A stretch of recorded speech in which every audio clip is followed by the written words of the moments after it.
ইংরেজি জানতে হবে কাজের জন্য। বাংলাটা আমার মাতৃভাষা। মাতৃভাষা মানে কিন্তু মায়ের ভাষা নয়। মাতৃভাষা মানে আমার সত্তার ভাষা, আত্মার ভাষা।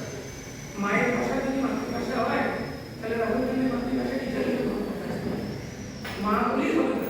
আমাকে আমার মা মানে আমার সত্তা যিনি, আমার আত্মা যিনি, আমার সমস্ত জীবনের যে বোধের ভাষা, আমার যে থট ল্যাঙ্গুয়েজ। আমি ইংরেজি লিখছি কিন্তু আমার মুখের ভেতরে, আমার মাথার ভেতরে ননস্টপ এ যেন টাইপ করে যাচ্ছে, ভেতরে সমস্ত ভাবনাগুলো চলছে। কিন্তু যে ভাষা সেটা সত্তার ভাষা, যার জন্য এটাকে বলা হয় প্রথম ভাষা। প্রথম ভাষার আরেকটা রূপ আছে, সেটা তো আমরা বাড়িতে যে আঞ্চলিক ভাষা কথা সেটা আগে বলা হয় উপভাষা। আমরা এখন বলি কি উপভাষা। অনেকে সিলেট থেকে এসেছে, অনেকে নোয়াখালী থেকে এসেছে, অনেকে ঢাকা থেকে, চিটাগাং, তাদের উপভাষা এসেছে।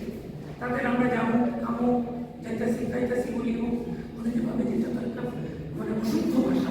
তুই শুদ্ধ ভাষা বলতে পারিস না, ভাষাকে শুদ্ধ অশুদ্ধ এই ব্যাপারে প্যারামিটারটা হয় না।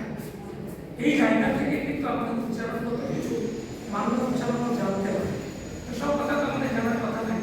শেরবাজারে শশীবাবু সাত সকালে সাইকেল চালিয়ে শশাকে দেখে সাইকেল করে শ্বশুর বাড়ি যাচ্ছেন যখন হয় দন্তস্বরটি উচ্চারণ তো আমার কলকাতা লোক। আর আমি এখানে বসে থাকি যাইতেছি গংসা আইতাছি, তখন এটা ভুল, এটা ঠিক।